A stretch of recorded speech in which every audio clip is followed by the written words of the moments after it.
hottest country anywhere in the world, respected by everybody all over the world, the hottest. And we're respected like, I say we respected maybe like never before. When I took office, we inherited the worst border in US history. It was an open wound, it was an open sieve. We quickly turned it into the most secure border in the history of our country within 2 months. And numbers were just released by the Democrats that in the past 14 months, a historic record of 0 illegal aliens have been admitted into the United States.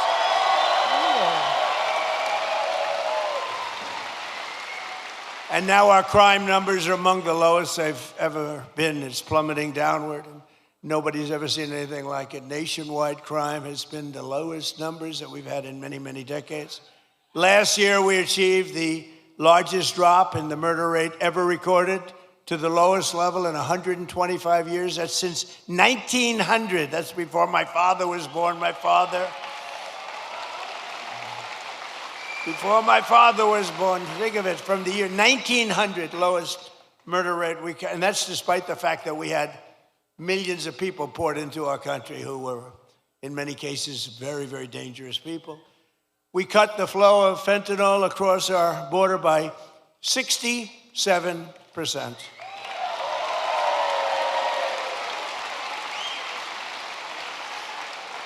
And drugs coming in by ocean, sea, by water was cut 97%.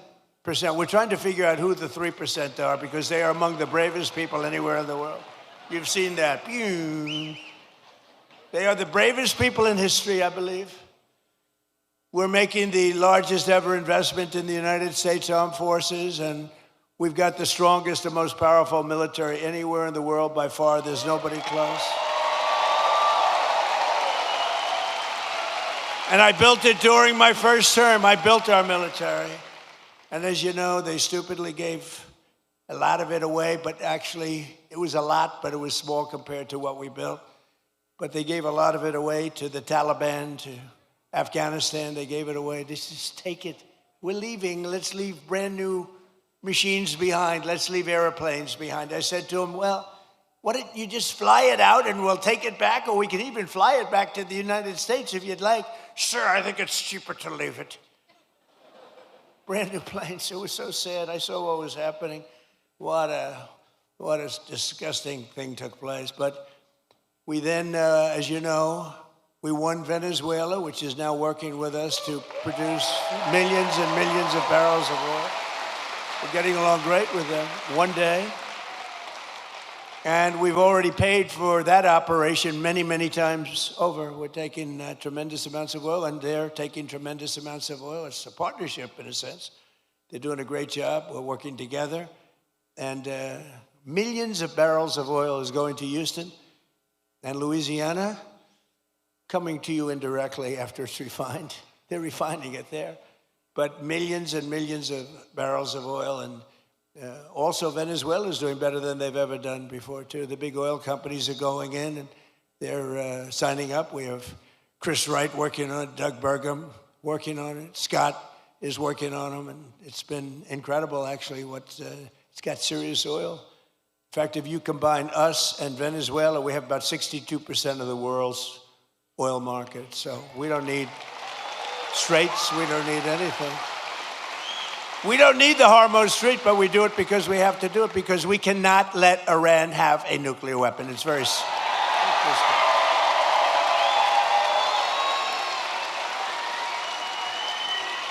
So we're likewise winning in the Islamic Republic of Iran, and we're ensuring that they will never, ever be able to do to us what they've done to so many. You know, they've killed 52,000 plus protesters. People that were protesting have been killed. 52,000 over the last 4 months. Nobody wants to talk about the fake news back then, never mentions that. And I just left Dover Air Force Base, which is an incredible place, but oftentimes very sad, because that's when they bring the bodies of our great heroes, our great patriots, warriors. They bring them back to Dover. And I've Been there many times before. This was in particular something very sad. I attended the dignified transfer ceremony for 4 great U.S. service members killed in the conflict with Iran as they returned to American soil at Dover. And one of the families happened to be traveling to Georgia, beautiful family, beautiful wife and husband and brother-in-law. And I said, I'm going to Georgia too. Where are you going? She says, well, after this, sir, they lost their beautiful son. We're going to Georgia. I said, so if you want, I'll give you a ride on Air Force One. And they said, wow, wow.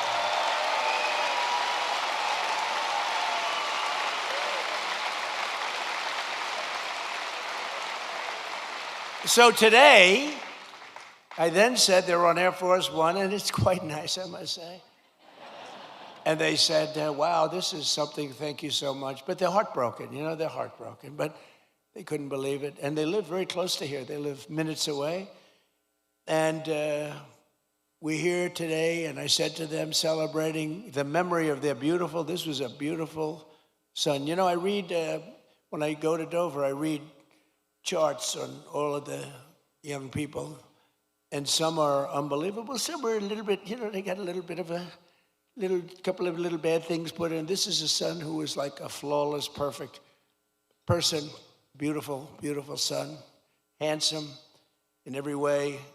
Brilliant, respected by everybody. His sheet read so beautifully, and I told them that their beloved son, and his name was Lieutenant Tyler Feehan, and he was a person that was going all the way. He was going to be a general. He would have been a general very quickly.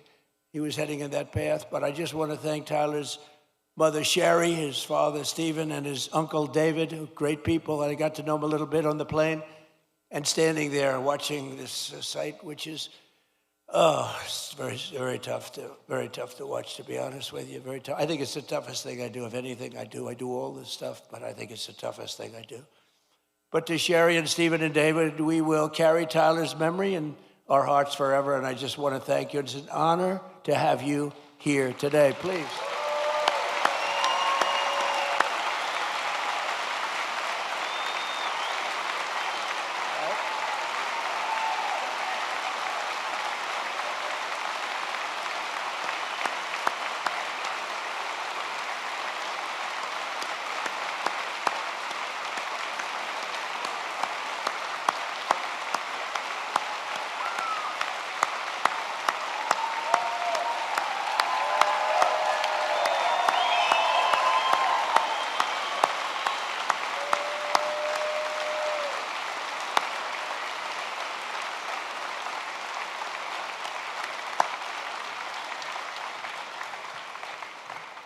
Thank you very much. You see the way everybody feels. Your neighborhood, this is your neighborhood. Can you believe it? You see the way they feel. Thank you. Thank you, Sherry.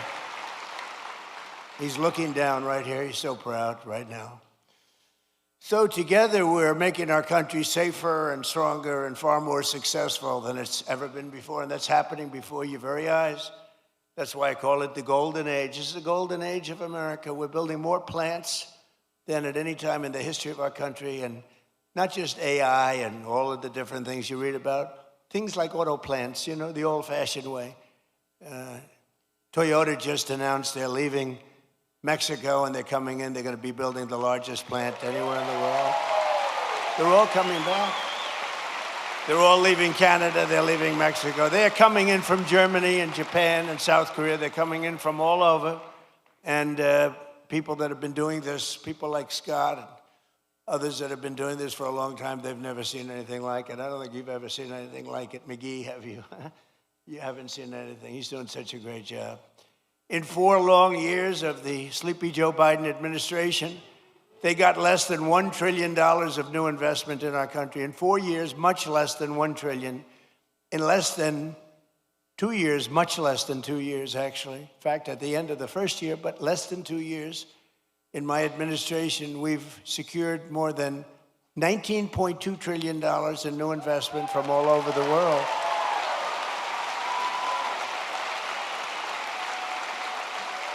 So think of that. So in 1 year, they did much less than $1 trillion of investment. We were losing this country, I'll tell you. And the welfare, you see all the theft that's going on. Guys are stealing $100 million. Some guy from the street steals $100 million. It's horrible. The welfare was going through the roof. The costs were going through the roof. It was a disaster taking place. But think of it. So they did less than $1 trillion in one full year. In 4 years, they did less. Think of this. In 4 years, they did less than $1 trillion. We did 19.2 in 15 months. Think of that.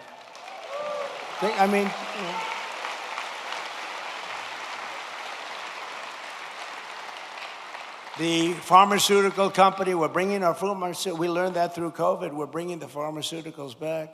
But the big pharmaceutical company, UCB, is investing $2 billion to build its first ever American manufacturing plant right here in Gwinnett, Georgia. Gwinnett.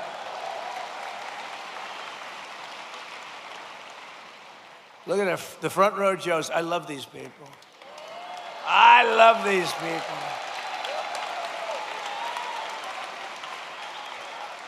I think there are about 283, I don't know what the hell they do. I think they make a lot of money too. I'm hearing they're very rich. They follow us. It's a rock concert, right? You have a good time, right? Thank you. They've been with me right from the beginning. How many have you done so far, do you think? 4, 5, 6, close to 1,000. It might be. You think he's kidding? It might be. Well, we love you. Thank you very much. We love you guys. Thank you.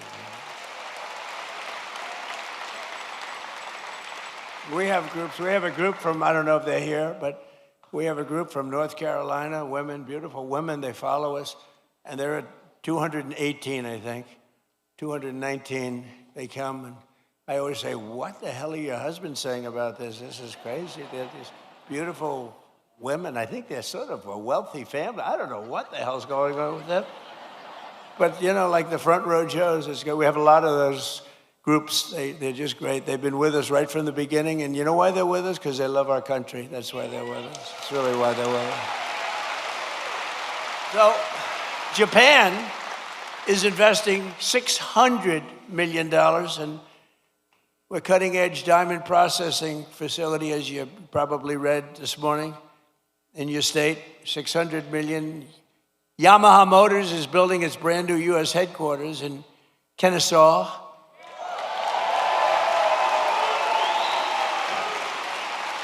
And more money is being invested in the United States right now than at any time in the history of our country. And Americans are working today more so than ever before. We have more jobs today than we've ever had, and it's not even close. More people are working now than at any time in the history of our country.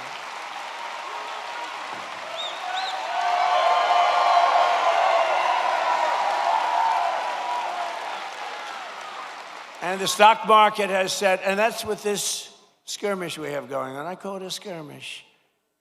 This is with this skirmish we have with the Islamic Republic of Iran. And I call it that because, let me tell you, they're getting hit so hard. And they want to make a deal. But I say they're not ready to make a deal. Because every time they make a deal, they want to change it and everything. They're not ready. They'll be ready very soon. And this is despite this. It's going on. The stock market has hit 73 all-time highs since the election. Think of that. And the typical American's 401k is up by $34,000, setting records day after day. It's up by numbers that have never been seen before. So your 401ks, they always say, oh, the stock market. Stock market's very important. But I have people coming up to me that have 401ks. They said, you know, I was a disaster. My family wouldn't talk to me. They thought I was a total loser. And now I'm like, the one guy said, I feel like Warren Buffett. No, the markets are right through the roof. And it's a beautiful thing to watch, frankly. It's beautiful. But what's brought families together. I mean, I told the story about a policeman in New York City. He said, my wife was really down on me because the 401k was a disaster. It wasn't moving. And You get elected, and she thinks I'm the most brilliant financial mind in the world now. She loves me much more than she did. She's close, but you should never love for that reason. Remember that, please. And while the stock market is skyrocketing way up, inflation is way down. We're coming way down. And last week, it was announced just last week that inflation dropped by the largest amount in more than 6 years, because we're doing it right. We're running the country properly. And they tried to blame high prices on me. So think of it. When I inherited this thing on January 20th, we had the highest inflation in many, many years, 48 years, they say. I say maybe ever. This is what I inherited. And when I had nothing to do with it, I walk into office, I have a press conference first or second day, and they're screaming at me, "What are you going to do about high prices? Right? What are you going to do?" I said, "I just got here. What are we talking about? Tell me." Eggs have gone up 4 times. 4 times. I said, "I just got here. Give me a break." They did. They hit me with the eggs then. You remember that? Kelly, you remember I got hit with the eggs. First day, first press conference, nice friendly press conference. You know, they treat me so nicely. "What are you going to do about the prices?" And they said, they used the word, first time I heard it, it was a word, made up by the Democrats. Affordability. They said, "Affordability." I said, "I've been here 1 day. Don't worry, I'll take care of it." And we're taking care of it, we're taking good care of it. They had the highest prices. They had the highest prices. In fact, with the eggs, we have an Easter egg hunt like a few months after this, and they said, "Don't order eggs, sir, because they're so expensive. Use plastic eggs." They wanted me to give the kids. I said, "Nope, we're going to get it done." And we did a great job. Our Secretary of Agriculture did a great job, and we got the price now of eggs is lower than it was when we started, right? And many other things, too. And oil will be coming, it's going to be tumbling down. It was 3 weeks ago. They thought we had a deal. I said, "I don't think we have a deal with these guys. They break every deal they make." But I said, but people thought the geniuses on Wall Street, they came down, really down, and goes back up a little bit. But it's going to come down maybe lower than when we even started. But just give me a little time. I always say, give me a little. I said to the farmers, give me a little time, and look how we're doing with the farmers, what's going on with the farms and everything. This country is rocking and rolling. So every day we're fighting to put more money back in the pockets of the hardworking American families. And that's why, with the help of our incredible Republican majorities in Congress, we've done so much. I proudly signed the great, big, beautiful bill delivering the largest tax cuts in American history. Largest in American history. And we did big ones first. We had the best economy in history in my first term. A lot of people don't, because we had a COVID period all over the world. And we did a great job where they got no credit for it. We did Operation Warp Speed. And I'll tell you, we did a great job, but we got very little credit for it. We should have been given big credit, but we got credit for everything else. And we had the best economy, but this economy is ready to blow everything away, ever, of any country. There's never been anything like what's happening in the United States of America right now.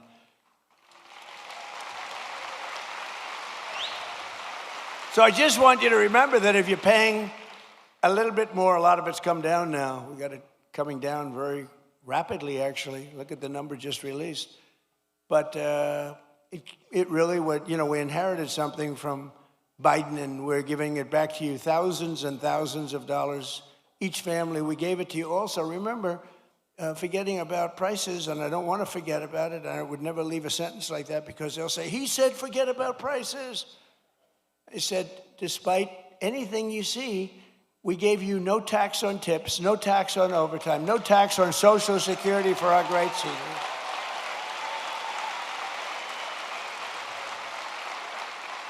We gave you something that nobody ever thought of. This was my idea. I said, give people a deduction if they buy a car only that's made in America. Give them a deduction. They go out, borrow money. They're allowed to get a deduction But this past filing season, 130,000 tipped workers right here in Georgia saved an average of more than $7,000 on their taxes, and that's because of no tax on tips. You know, we're building a tremendous military facility at the White House. It's a ballroom, but it's also a big military facility, a drone port on top, and tremendous things underneath. And they've been working hard, a lot of overtime. They work till 11 o'clock in the evening, almost every evening, 11:30. They get there at 6 o'clock in the morning. They're really working. And the other day I went over to them and I said, gather together. And I had, hundreds of workers, very big thing it is. Beautiful, it's going to be incredible. It's an incredible project. It's a contribution to the United States of America by very wealthy people and very wealthy companies that it cost this country. But what happened is I said to all the workers, it was a Sunday and they were working on a Sunday. Maybe they shouldn't, maybe they should be in church. I don't know, I'll get them in trouble. But they were working on Sunday and I said, remember this, no tax on overtime, all the overtime they're making. And they gave me a big cheer, no tax on overtime.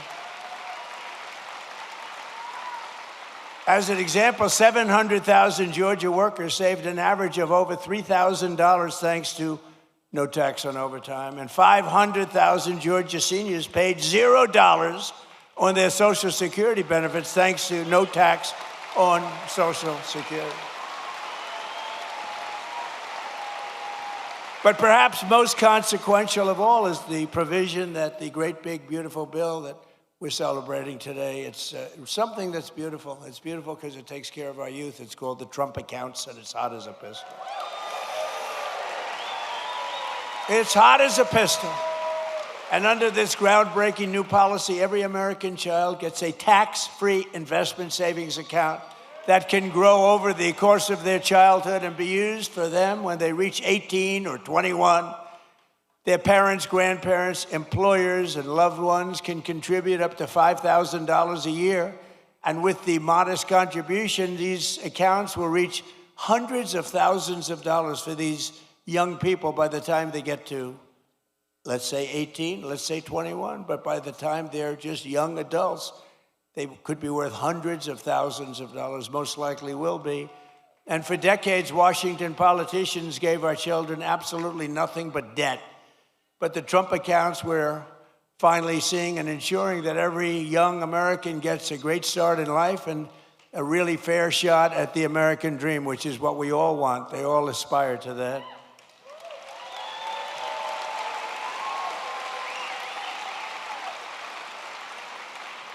And under the system, every newborn child gets $1,000 deposited in their Trump account at birth. Think of that, from the United States government. Think of that. The government is finally giving money back to our children. You think that was easy to get from the Democrats? Not easy. Actually, they didn't vote for it. They didn't. I don't think we got one vote. We got a unanimous Republican vote. We didn't get any Democrat votes, I don't think. But they have a hard time justifying all of the things that they've done. But the government gives them $1,000 at birth, and from there it just goes up and up and up. And lots of people, like the employers, can put money into their children's accounts of the employees. It's a beautiful thing, and I'm seeing it. And again, over 7 million, and it really just started, I would say, Scott, a few weeks ago, because it was all of the very complex legal governmental things were worked out about 3-4 weeks ago. And we have over 7 million people already, children already, so that's great. And I want to just tell you that generous individuals like Michael and Susan Dell, Brad Gerstner, and so many others have donated billions of dollars to fund Trump accounts for millions of children. Some people are going to take the children from states, the entire state. Like Gerstner is looking at the state of Indiana, where he contributes the money for, these are wealthy people. They've made a lot of money. They're putting it back. But Michael and Susan, they're two special, incredible people. As an example, donated $6,250 million into the accounts for youth. They gave them for youth. Michael Dell, Susan Dell. $6,250,000,000. I have a friend, he gave 50 million. I said, that's peanuts. That's not even close to the 250 million that Michael Dell gave. I said, what are you doing? You can do better than that. But people are loving it. And you know what I say? Go out and buy a Dell computer, okay? Because as far as I'm concerned, that's great stuff. And the Trump Accounts app, for those that want, is now the #1 app in all of America. Isn't that nice for our youth? People are doing it. It just caught on. In the past 18 days, nearly $1.5 billion have been deposited into the Trump accounts. Think of that. The money is pouring in. And it's for children and all sorts of advantages and tax advantages for the people that do it and make this investment in our future, because it's really an investment in our future. And all you have to do is go to trumpaccounts.gov, trumpaccounts.gov, and sign your child up for a free investment account today, and the child gets $1,000 from the government.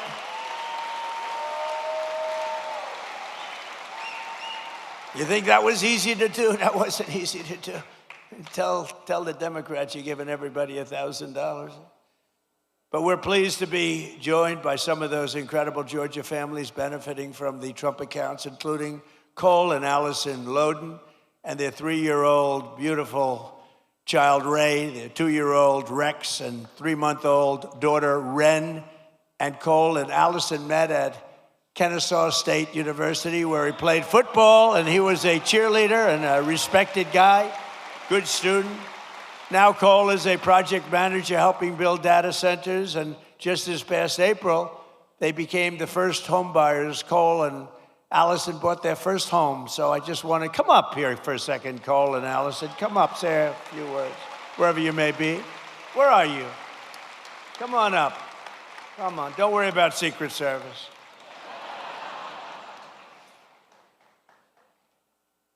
We've had people come up. One of them almost got beat up, and all they did was, I said, come on up, and they, oh, beautiful, wow. That's so nice. Be careful. You can't fall like Sleepy Joe. You can't. Come on, say something. Come on, please. How are you? Hi, sweetie. I'll watch you.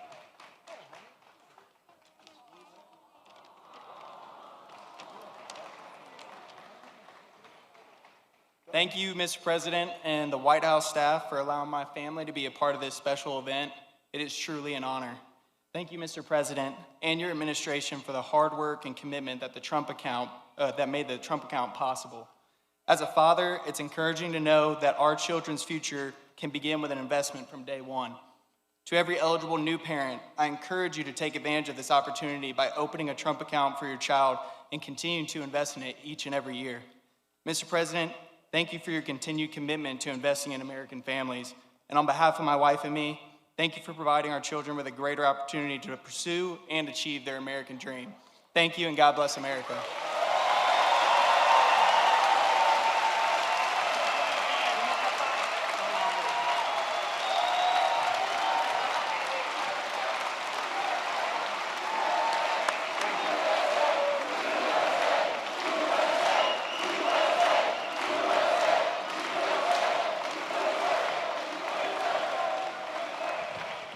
Thank you very much, Cole. That's beautiful. Also with us are Dean and Gabrielle Fungawing and their 4 children, Elise, Jude, Isaiah, and Talia, who also have been very proudly members of the Trump accounts. And Dean and Gabrielle are both entrepreneurs who believe in teaching their children the importance of self-reliance. And it's happening. You know, people are watching the market now. They're watching how are the stocks doing, how's it going, and they're only going up, it looks like, and we're going to keep it that way. So Dean and Gabrielle, come on up for a second, please.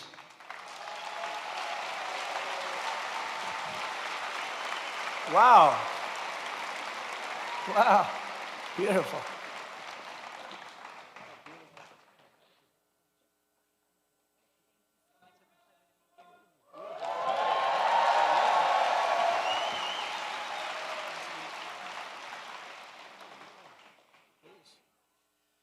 Well, Mr. President, thank you for this honor. My American story began when my parents brought our family from Suriname to this city in 1990. We attended local schools and college right here in Georgia. And in 2008, my wife and I lost our jobs just before learning we were expecting our first child. A friend taught me the appliance repair and service trade, and it changed our lives. Together, we built a company serving over 55,000 homes across the city. And then she fired me and made herself CEO. Later, I founded a technology startup, and that patented technology, along with our team, protects millions and millions of square feet of commercial real estate from water damage. Standing with me today are my wife and our 4 beautiful children. We opened Trump accounts for each of them, and because investing in the next generation strengthens the fabric of America. Thank you. Thank you, Mr. President, and God bless America, and God bless you.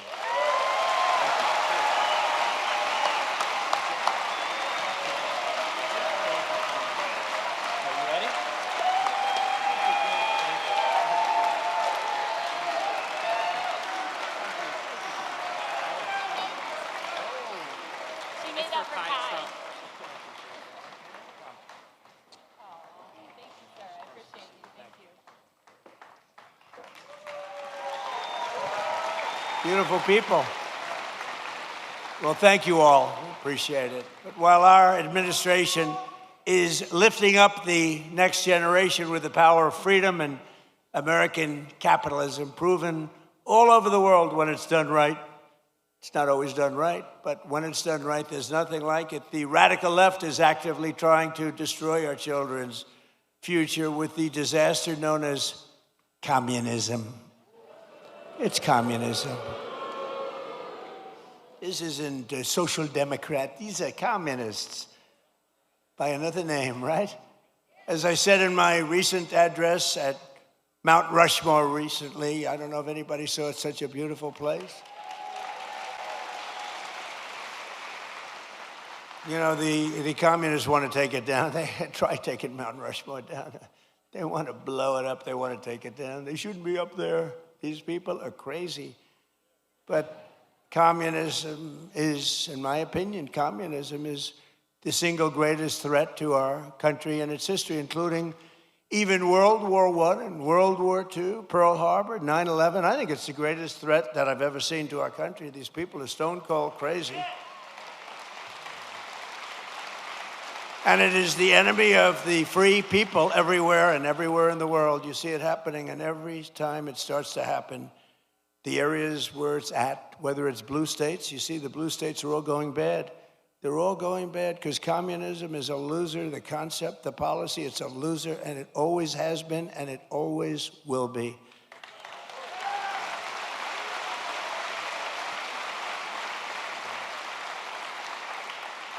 And you know, they want to give everyone everything away. You want free rent, you want free house, what they don't say is that a year from now, there'll be absolute squalor, turmoil, and death. And that's the way it's happened all the way. It goes back thousands of years by different names. But that's the way it happens all the time. It's squalor, it's poverty, it's death, it's destruction. And that's why we declare again today that the United States of America will never be a communist country.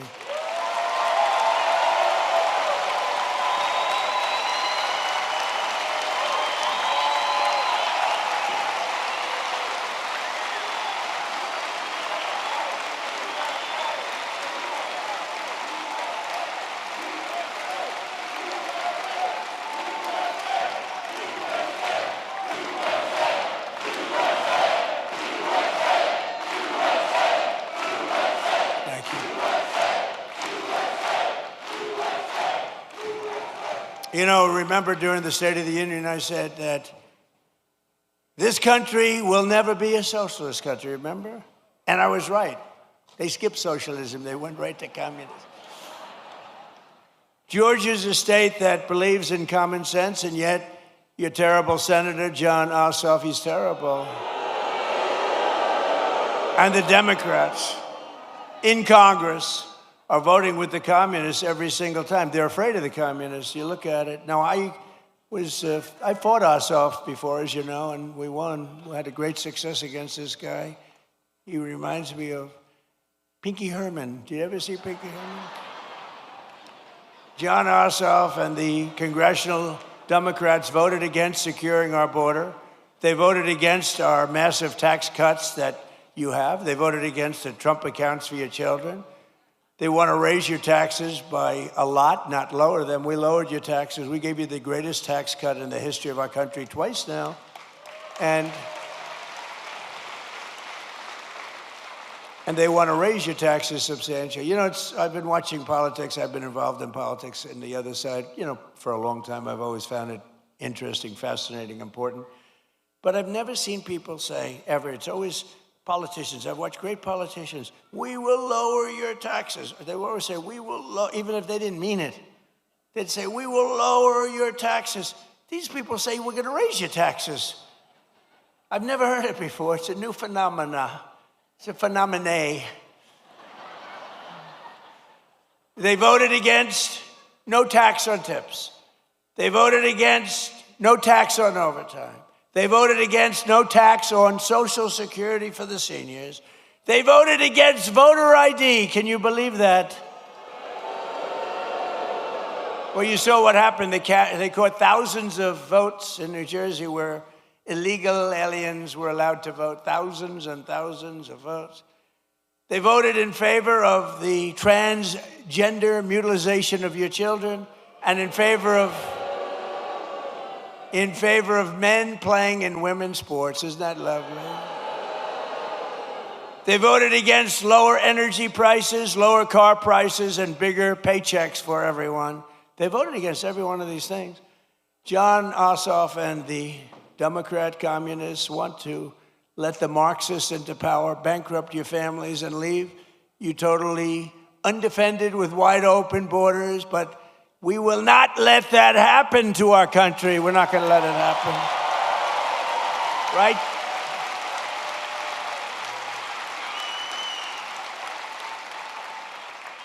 So it's a very appropriate thing because I watch this man run and he's really phenomenal, actually. Because I like the other side, too. I was a big fan of the other side, too. Two good men, frankly, but I watched him run, and it was amazing what he was able to do. Very, very successful guy, and he decided he wanted to be governor because he thought he could do some really incredible things for this state, more so than have been done. And I'm very pleased to be joined today by a true champion for the people. He just won, Georgia business leader Rick Jackson, who I'm told has a big announcement to make. I don't know what this is. Come on up here, Rick.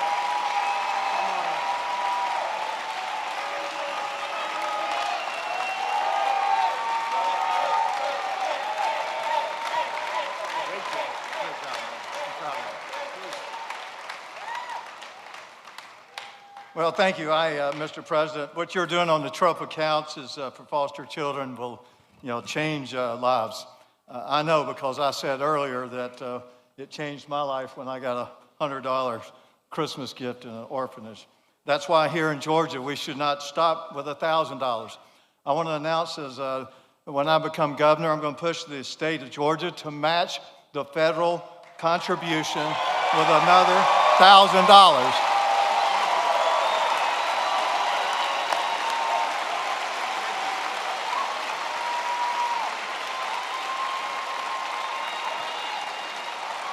And I believe our legislature will approve that. If they don't, I will personally donate it myself.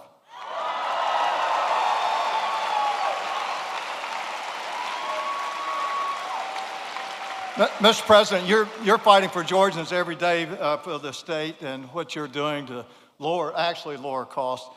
Media does not report this, but every day President Trump is bringing unbelievable amount of business solutions to government. Let me give you an example. Not long ago, I was meeting with Susie Wiles, who, in my opinion, is the best chief of staff in the modern history. But we were talking about America's antibiotics supply chain. And I told her we bought this last American plant in the United States in 21. because I didn't want China to leverage it on our president for trade. I told Susie something that every family should know. We produce one dose of amoxicillin for 7 cents. By the time it goes through all the middlemen, you pay $1. Susie looked at me and said, well, have you heard about Trump RX? And I said, she said, we're announcing it tomorrow to sell directly to from the manufacturer to the consumer. That's a business solution. That really brings down costs.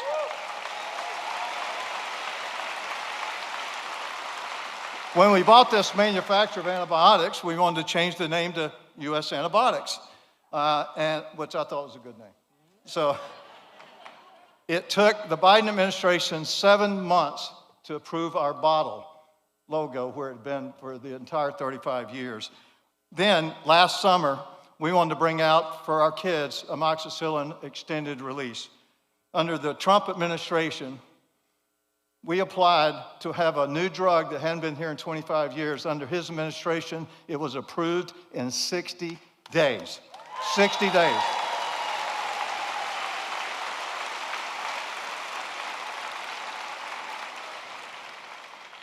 So, Mr. President, thanks for what you're doing. I wish the fake news would report all these great business things that you're doing, but that's what I'm going to be doing in Georgia. I'm going to bring business solutions to solve real problems. The other side talks about affordability as if that's a solution.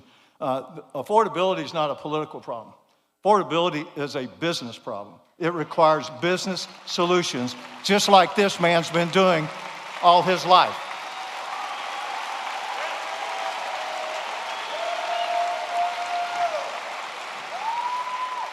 My opponent wants to cut down businesses and cancel them just because I visited a restaurant. Well, that's just wrong. We are not going to do that. And I'm going to make sure that Georgia is the best place to do business and reduce affordability to the lowest it's ever been. And I'm going to be this man's favorite governor.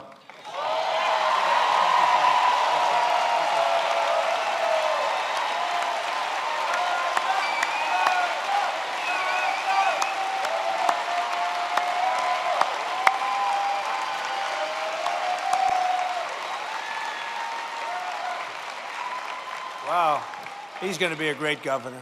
He will be great. Thank you very much, Rick. We also have some true warriors with us, including State Senator Brian Strickland, who is running for the job of Attorney General. That's an important one. Well, get out and vote, and he's going to be fantastic. You have my complete and total endorsement, as you know, okay?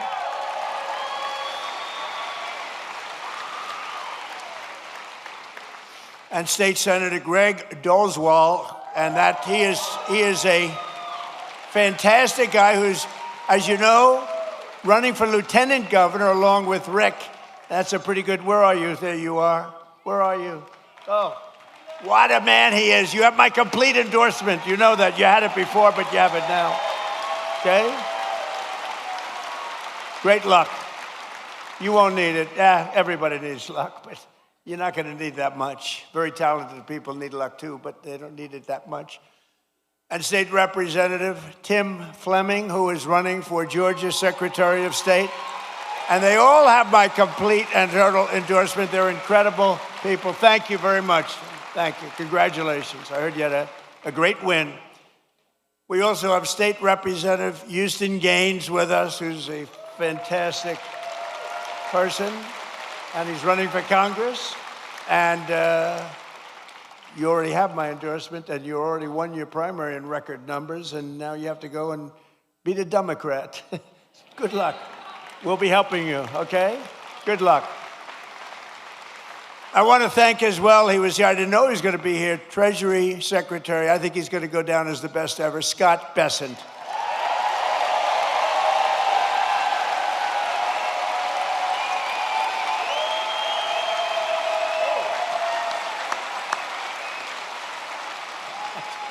That's good, Scott.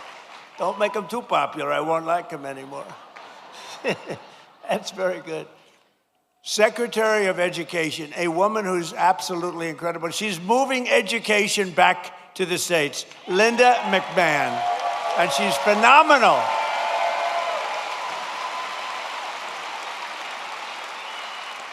She's getting it back to the state so the parents can run the education. And I met your school board people. They were really great people, but you know, they want to work with the parents, and that's what we're doing. And Linda, you are doing some great job. She's moving it back. Not easy. Not easy. That's years and years of turmoil that went trying to do it. She just gets it done. This woman is incredible. Thank you very much. I appreciate it. Another great person and great administrator, a woman who's really smart. Everybody loves her. Everybody respects her. And she runs a thing called small business, but small business, when you add it all up, is probably bigger than any bank in the world, right? Kelly Loeffler, and you're here with Jeff. Jeff, stand up.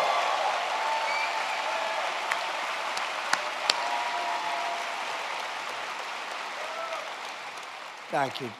Great job, Kel.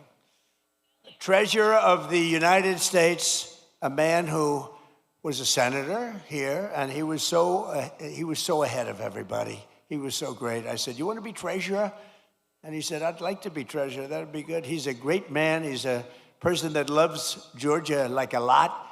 And it was not easy for him to take the other job, but he gets here. I'm sure he gets here plenty, but he loves Georgia. Brandon Beach.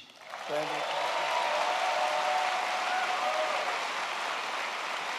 Cobb County School Superintendent Chris Ragsdale with a beautiful family. With a beautiful family. And we have a man named Ralph Reed. Have you heard of Ralph Reed? Ralph Reed. He is a man that, with his group, a great religious leader, maybe the greatest religious leader, but with his group, is it 10 million doorbells you hit? And this was certified stuff, 10 million doorbells. He pressed 10, not personally, but he pressed a lot of them himself. And they wanted to make sure we had a big victory it's almost a couple of years ago, 18 months. And I just want to thank Ralph Reed. Thank you very much, Ralph. Thank you. Great job. Great leader.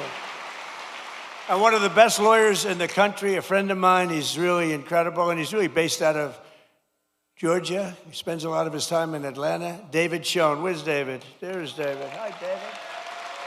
He's a great lawyer. You got a problem, go to David. Thank you, David. And Alveda King. So Alveda was with me from day one. Where's Alveda? She was with me. She was with me from day one when it was not at all fashionable. She was taking more grief, Alveda, but she knew what she was doing, and now she's like the queen of the world, right? Look at her. Thank you, darling. We appreciated it. You always like those people when it wasn't fashionable, like Front Row Joe's. It wasn't fashionable, like the ladies from North Carolina, which maybe it wasn't fashionable. Well, they had a good time at least. But these are great people. Thank you all. Thank you all. Great group. And you guys get yourselves elected, please. I also want to thank a man who had to stay back in Washington to vote for Making America Great Again. Maybe the most important man in this room right now is not here. His name is Mike Collins, and he's going to beat Pee Wee Herman.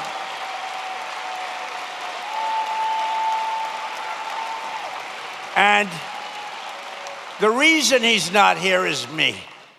He wanted to be here. They wanted to change. I said, don't change. Mike's not here. And it is my fault because we have a very big vote coming up on the military, farming, and other important things in a little while. It's going to be a little while. And I got to have Mike in Congress because he's like maybe the most, but certainly one of the most highly respected congressmen, Republican or Democrat, in Washington. Mike Collins is an amazingly respected man. He got the look. He's got the whole deal. And I said, Mike, I'm sort of here because of you. I said, Mike, if you're here, I'm going to be extremely upset with you because he has to vote. And, you know, it's razor thin.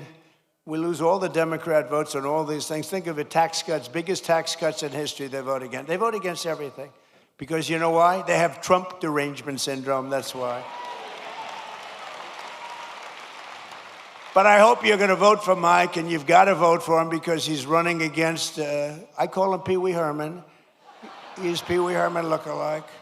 You know, I don't know, people don't know this, but I beat him once before as a congressional candidate. Does anybody know that? He ran for Congress a number of years ago. I got involved in the race at the request of a friend of mine from Georgia because they didn't like him, and he was easily winning. He was winning by 25 points, and there were 5 people in the race, and he was way up. He was above 50. If you get above 50, you get it. And I backed a person, Karen, you probably remember. Didn't know her at all, but I thought anybody would be better than this guy. And he went from 70 to, believe it or not, 49.9. And that meant he was now in a runoff. So he thought he had it made. And he was in a runoff. And I got involved a little bit. I came here twice. I did a couple of rallies. And she ended up winning the race. He lost. But I have to hand it to him, because instead of being a congressman, he later on became a senator. If he was a congressman, he probably wouldn't have run. Who knows? I gave him a little credit for that. But he was easy to beat.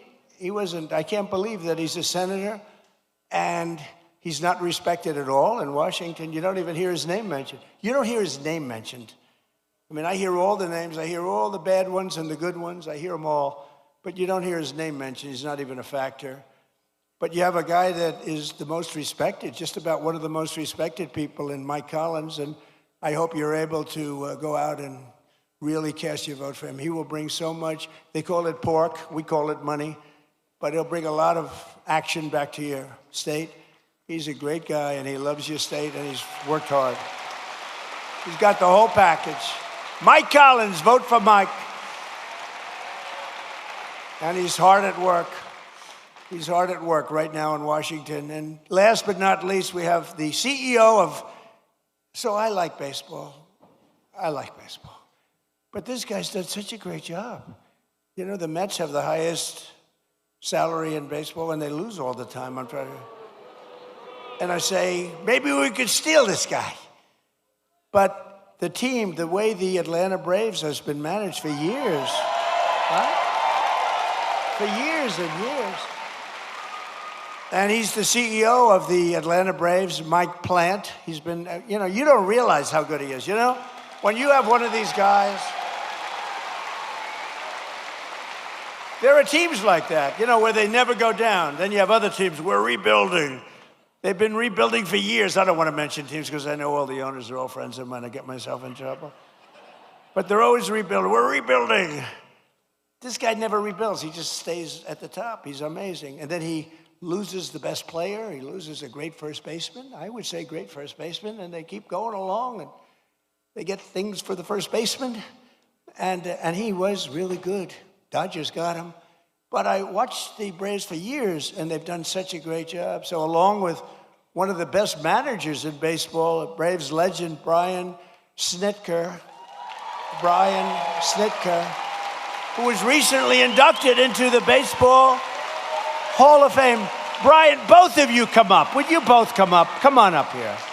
They deserve a little credit. They deserve credit. I mean, I've suffered with teams for the years I've suffered. Oh, listen.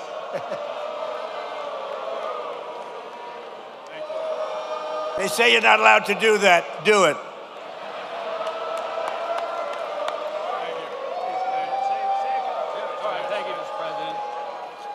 Thank you, Mr. President. Welcome to Marietta. And as you can see, Braves country is a real thing. And you got a room full of Braves country right here. Mike and I presented President Trump with one of our 4th of July 250th anniversary jerseys that the team wore over that weekend. And I just wanted to tell President Trump that we're going to be back in Washington about a year from now. We're going to give him another World Championship jersey. So thank you.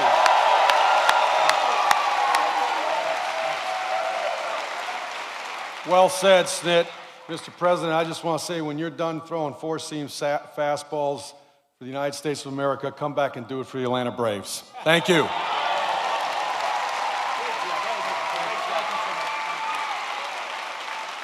That's a great team. Those two are a great team. No, it's true. You watch you suffer with these teams for years and years. And these guys, every year, they have a great team. So that's called talent. Some people have it, some people don't, most people don't. But under the Trump administration, Georgia is prospering again and America is winning again because we finally have a president who puts America first. We put America first. And I'm so proud of it, under my most favored nation, if you look at our policy on drugs, we have a most favored nation policy, meaning of all the nations in the world, we have to get the most favored price. And it wasn't easy, and I'm not going to bore you by saying I had to get other nations to approve it. And I did threaten them with tariffs if they didn't approve it. And I threatened the drug companies. I threatened everybody to get this done. And no other president even tried because they said it was impossible to do. But we're delivering the largest prescription drug price cuts in history by a difference of 400, 500, and 600% reduction. So for decades, Americans paid the highest price for prescription drugs anywhere in the world. We were the highest price anywhere in the world, and now we're paying the lowest price anywhere in the world, and that has a huge impact on your healthcare costs, really on everything. I'm very proud of it. Everybody said it couldn't be done. No other president even tried it, because you had to get the drug companies, which is tough, but then you had to get the other nations to approve it, which is even tougher. So all you have to do now is go to TrumpRx.gov, and you're going to get drugs for prices that you never believed. I mean, prices where they're 80%, 70%, 60%, 90% in one case I saw, lower. So go there and just get your drugs, and at a minimum, price them out and go to your store and see if they can match it, but I don't think anybody's going to match them. It's been amazing. Think of it. We went from the highest price 1 year ago, the highest priced drugs anywhere in the world, like the fat drug. It cost, think of it. Think of it. It cost $1,400 in New York, and in London it was $87. Okay, I told you I have a friend of mine, he's fat as, you never saw a guy like this. He's a very smart guy. Scott knows him very well. He's a great businessman, but highly neurotic, always eating. Eating, he does two things. He eats and he makes deals. And the eating he's not good at, other than quantity. But the making deals, he's very good. But he called me up because, I buy this fat drug. And now he calls me Mr. President. He used to call me Donnie. Donnie, I buy this fat drug. And in New York, I pay $1,400. And in London, I just paid $87. They said, you're so rich, how do you even know? He said, I don't know, my people told me that. And so he said, I went out and I had it checked. And it was from the same exact company, the same plant. It was actually made in the United States, the same everything. He said, what the hell kind of a deal? I'm paying like almost 10 times as much. I said, that's the system. But it really awoke in me, and I said, I got to do something about it, because he's right. A pill that will sell for $10 in London or in Munich, $10, is selling for $100 or $120 for a pill in New York City or in Chicago, Los Angeles, or any other place. And I said, we got to do it. It's unfair. And I called up the drug companies, and they fought me, and then they said, you're right. They had all sorts of excuses. Well, we have to do research. I said, well, you're doing research for other countries too, right? So they finally gave in under very, very tough time for them. And then they said, and they gave in because they never thought I'd get the countries to do it. And I called up France. I started with Emmanuel Macron. I said, Emmanuel, you must raise your drug price. Oh, Donald, why would I do that? Because we're paying too high, and you're paying too low, and we're going to meet somewhere in the middle. No, Donald, I will not do that. Yes, you will. No, I won't, Donald. I will not do that, Donald. I said, yes, you will. And then finally he said no. I said, here's what I'm going to do. I'm going to put a 200% tariff on every bottle of wine and champagne coming out of France. And he said, Scott was there, and he said, Donald, it would be my honor to do that. And we got France, so we got all of them the same way. It's too complicated. But we got it, and now we have favored nations, and we pay the lowest prices anywhere in the world from the highest prices.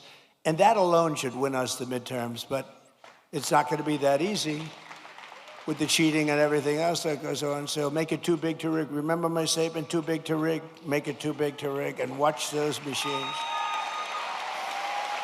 Every day we're liberating our communities from the scourge of migrant crime. In nearby Clayton County, Georgia, federal law enforcement recently charged an illegal alien murderer from Mexico who shot a man in the torso and then shot another twice in the heart and the head.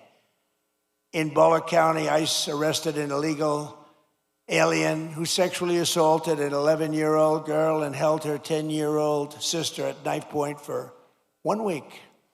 John Ossoff and the Democrat communities, they voted to defund ICE and leave Georgia families at the mercy of the monstrous criminals that we're getting out of here. We're getting them out at record speed.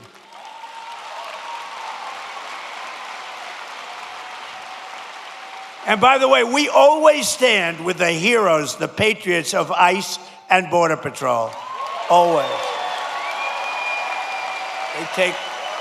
They take such abuse, and they do their job.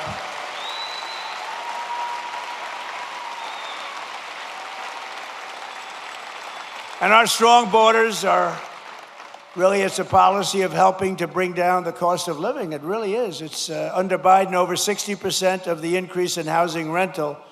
The rental cost demand came from the flood of illegal aliens coming into our country. The government would pay thousands of dollars a month for apartments for illegal aliens. But for our warriors, for our ex-servicemen, for people that served in our military for 20 years and 25 years, and then they couldn't get into an apartment, they were living in the street, they didn't do anything. But they took care of illegal aliens, paying thousands of dollars a month in some of the most luxurious hotels in the country. It's crazy what they were doing. It's crazy. But thanks to our policies, the cost of rent is now down by more than 10% in a short period in the Atlanta area compared to the peak of the border invasion. The border invasion, I mean, these people were occupying all the apartments that the government was paying, and they were never going to be great. They were never going to be, remember the word I made up, the caravans. They came in thousands and thousands came by caravan, and many murderers were in these caravans. To stop the massive theft of taxpayer dollars, including by the millions and millions, we have launched the war on fraud, led by Vice President J.D. Vance. He's doing a great job. We ended Medicaid for illegal immigrants, and we redirected $50 billion to make the largest investment in rural health in the history of our country. You're getting hospitals built in areas just like this that the Democrats would never do it. Number one, they said that's Trump country. We're not going to do anything. They wouldn't spend because we did.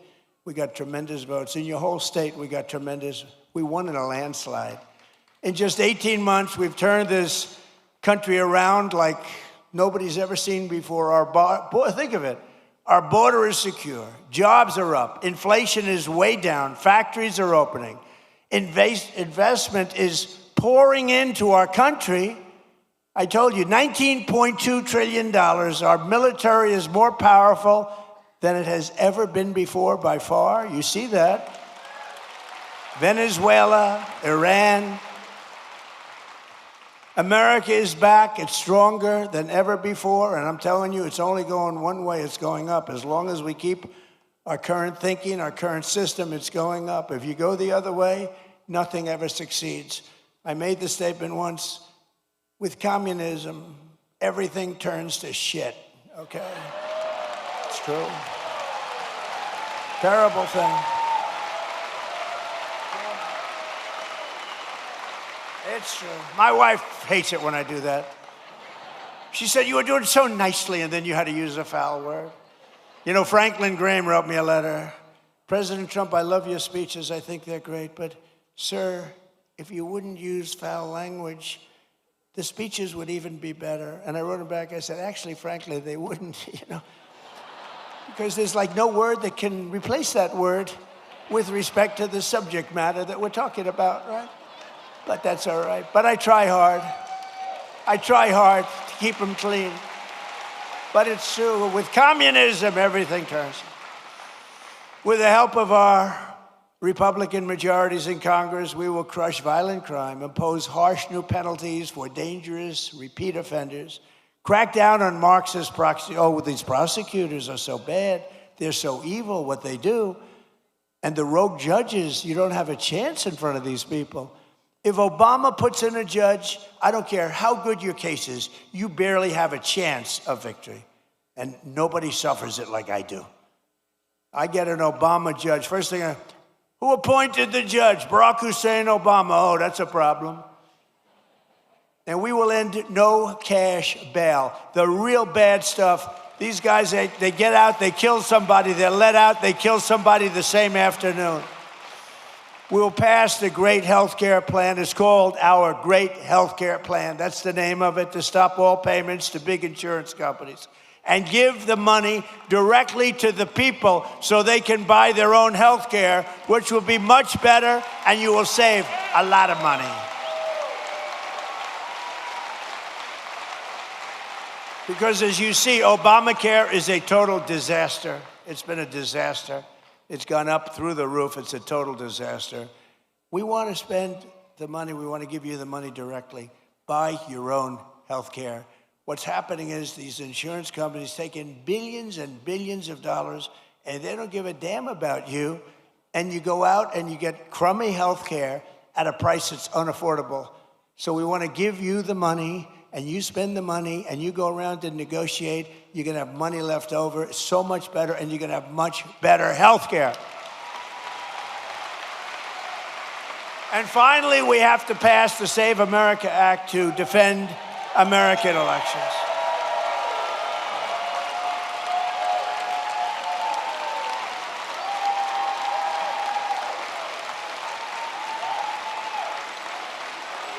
And I have to say, Mike Johnson and Congress have done a great job, but we're having a hard time in the Senate. The Senate, what they're doing is just not right. Congress is going to pass it again. They passed it 3 times. They're going to pass it again.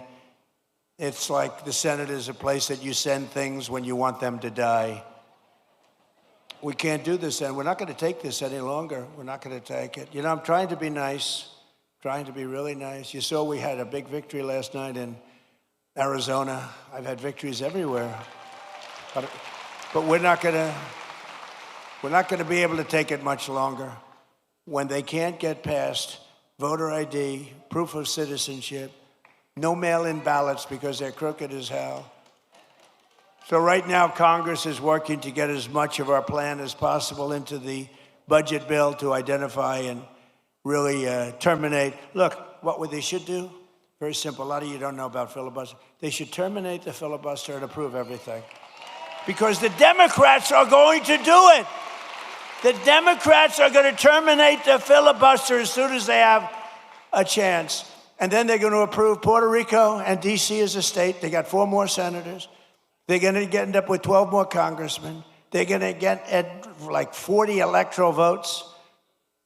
If they are allowed to do that, by that time I'll be sitting home. And I'm not a big crier. I don't think you want to see me cry, you know? There are some people, they do very well when they cry. But you don't want to see me cry, but I may be crying when I'll be sitting home and I'll say, I told them they got to really terminate the filibuster, get everything approved right away. Because you're going to have a stoppage. You're going to have a stoppage in September. The Democrats won't approve everything. They become deranged, like deranged Jack Smith. Remember that deranged sick puppy? They're deranged, and they won't approve. You're going to have a shutdown in September. And in 2 years later, you have the debt ceiling bill. They would love it. I call it the 1929. You know what 1929 means? That was not a good year. And there's no reason for it. They should terminate the filibuster. Everybody call John Thune at the Senate. He's the leader of the Republican Party, and tell him to get this stuff approved.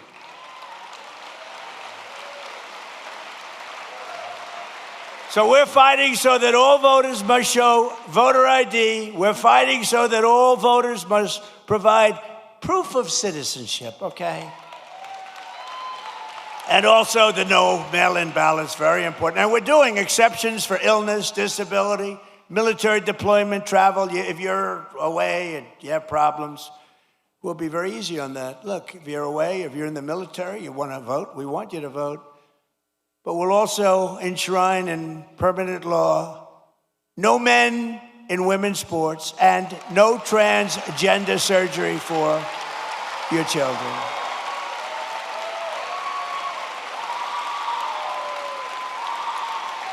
So, ladies and gentlemen of Georgia, the golden age of America is upon us. We are in the golden age. This is the greatest we'll ever be. And together, with your help and the patriots all across this magnificent land, we love our country. We will make America powerful again. We will make America wealthy again. We will make America healthy again. We will make America strong again. We will make America proud again. We will make America safe again. And we will make America great again. Thank you very much. Thank you, Georgia. Thank you.